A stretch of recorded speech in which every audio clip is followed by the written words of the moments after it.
Hi. So, to start off the channel, we're going to be doing an integral today, but this channel isn't going to be all about integration, probably. It's going to have differential equations, it's going to have just maths in general, I don't know. But, anyways, our integral today is going to be the integral from 0 to pi over 2 of x plus pi over 4 all divided by, oh, that's a nice line, tangent x plus cotangent x, all raised to the power of root 5. Now, this might seem a little intimidating, right? But some of you might recognize this root 5 here. It's related to, like, a special value. So, anyways, we're just going to derive it. The first thing we want to do is we want to rewrite the denominator. Why? Because, well, it has like a slightly nicer form that we can work with. So the denominator is going to be tangent x plus cotangent x. And we can rewrite this in terms of sine and cosine, right? So sine x over cosine x plus cosine x over sine x. And if we cross multiply this, that's going to give us sine squared x plus cosine squared x over, wow, that's a nice line, over, whatever, I don't care anymore about that line, sine x cosine x, right? That's going to go to 1, so that's just the reciprocal of sine x cosine x. So we can actually rewrite this. My handwriting's so good today. Well, we can rewrite this as the integral from 0 to pi over 2 of x plus pi over 4 divided by that thing to the root 5, so 1 over sine x cosine x. But because this is in the denominator, we can actually put it back up, right? So my equal sign, let's put that there. That's going to be the integral from 0 to pi over 2 of x plus pi over 4 times sine x cosine x to the power of root 5 dx, right? And we've transformed our integral into this thing, but we haven't actually started solving it. What we're going to do is we're going to exploit the symmetry or the periodicity of sine and cosine, right? So we're going to make use of the facts sine pi over 2 minus x, that's cosine x, right? And cosine pi over 2 minus x, that's going to be sine x. So what we can notice is if we make the substitution where x will be substituted by pi over 2 minus x, so that means dx is going to go to negative dx. The sine and cosine is just going to be, well, they're going to switch places, but multiplication is commutative. It's going to be the same. So that's going to be 0 to pi over 2 of pi over 2 minus x plus pi over 4 times, so that's going to be cosine x sine x, but we can just switch them around because multiplication, sine x cosine x to the root 5th dx. Now, we have this integral. Actually, very sorry, I forgot to switch the bounds and the dx as well. Oh my word. So, the bounds are going to be, so pi over 2 minus pi over 2, that's going to be 0. Pi over 2 minus 0, that's pi over 2. But we have a negative dx, right? So that's just going to switch everything back. But yes, our integral that we have right here is very similar, but differs in this part. Why? Because we have a positive x over here and we have a negative x over here.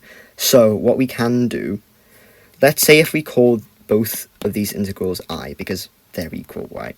So we can write this bit right here, as something related to this bit, but negative. So if we equate both sides of the equation, we can put it to the other side, and that's going to be twice the integral, and it won't cancel out. So what I mean by that, we'll see, right? So if we add pi over 2 and pi over 4, that's going to get 3 pi over 4. But 3 pi over 4 is also pi minus pi over 4.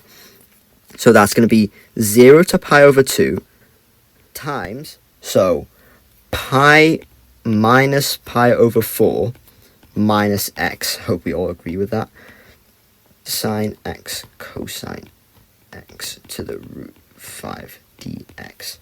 Now, we can actually split this integral up into 2 bits, so that's going to be 0 to pi over 2.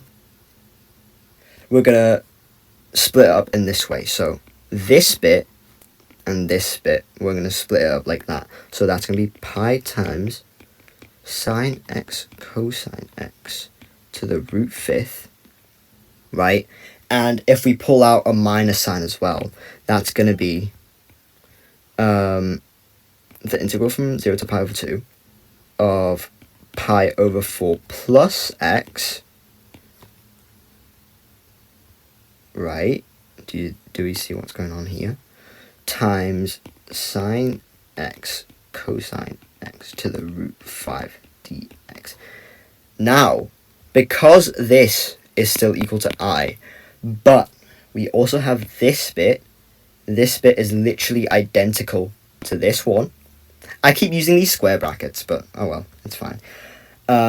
This is also I. So what we have actually is 2I, and we can bring the pi out. So that's going to be pi times the integral of 0 from 0 to pi over 2, times, not times, oh my god, of sine x cosine x to the root 5th dx.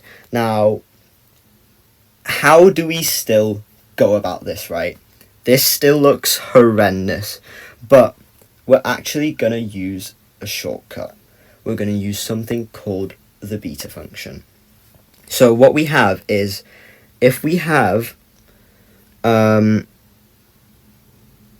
beta, let's use two numbers shall we use? Two variables, I mean. Alpha and beta. Yeah, okay. Alpha and little beta, because that's big beta right there. That is going to be equal to twice the integral from 0 to pi over 2 of sine x to the power of 2 alpha minus 1. 2 alpha minus 1 times cosine x to the 2 beta minus 1 dx. Now, this is called the trigonometric form of the beta function. There's the actual definition of the beta function that we could also use, and I'm actually going to derive this at the end of the video, like once we've finished deriving this integral. But we're just going to use this. Oh, that just glitched out. But if you're interested, you can like stay afterwards, I guess, to see the derivation of this bit, or including the 2, whatever. So if we rewrite that top integral, let's call this integral j, I don't know. So we have our final integral I is going to be pi over 2 times j, right? So our integral j, that's going to be rewritten as 0 to pi over 2 sine of root 5x, no, sine to the power of root 5x, sorry, and cosine to the power of root 5x dx. Now, what we have is we can just equate this bit and this bit and this bit with this bit. So we're going to have 2 alpha minus 1 equals root 5. 2 beta minus 1 equals root 5. So what we're actually going to have is alpha.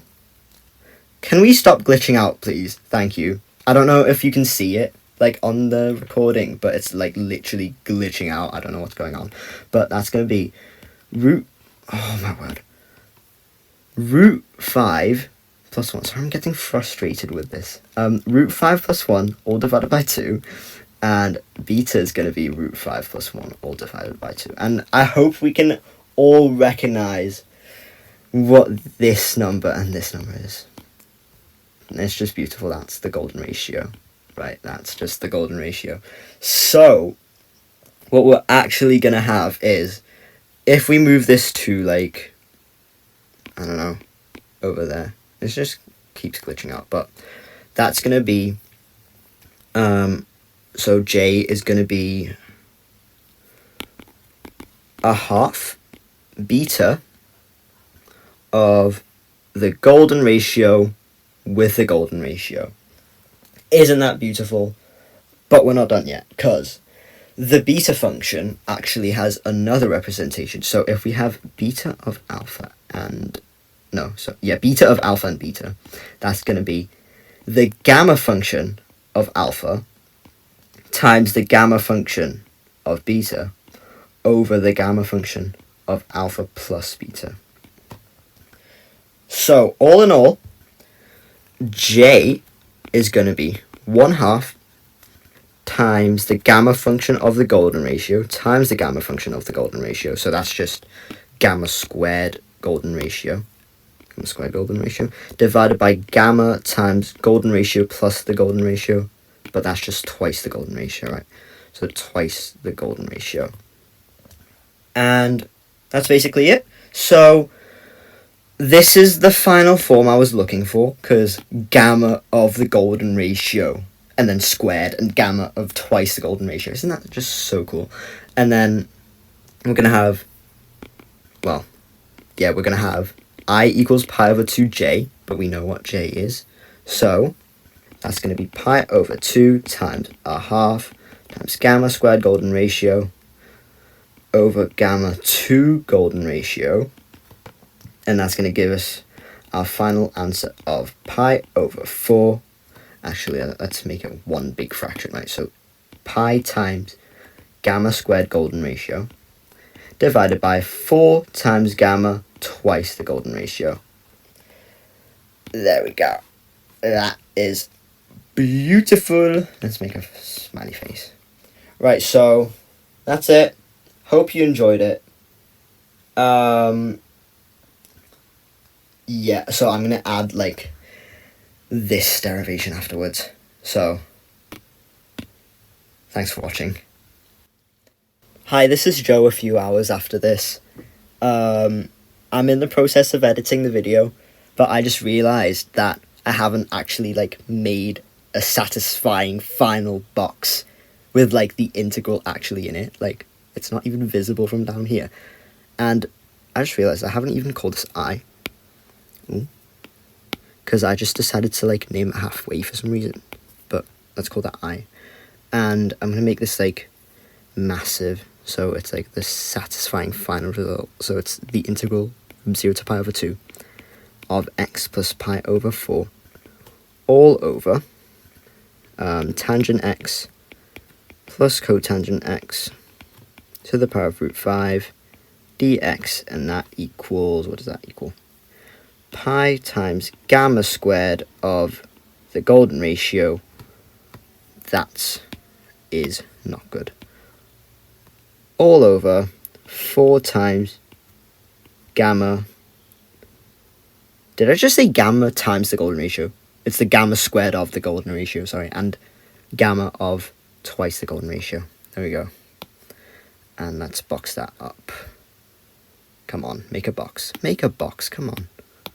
It doesn't even want to make a box. There we go. That's it. The video will be out soon, I guess, when I finish editing it. So, see ya. Oh, and also, as aforementioned, I kind of got lazy, so I didn't do like the trigonometric form derivation or whatever. I might do it in like a later video, but like I just can't be bothered right now.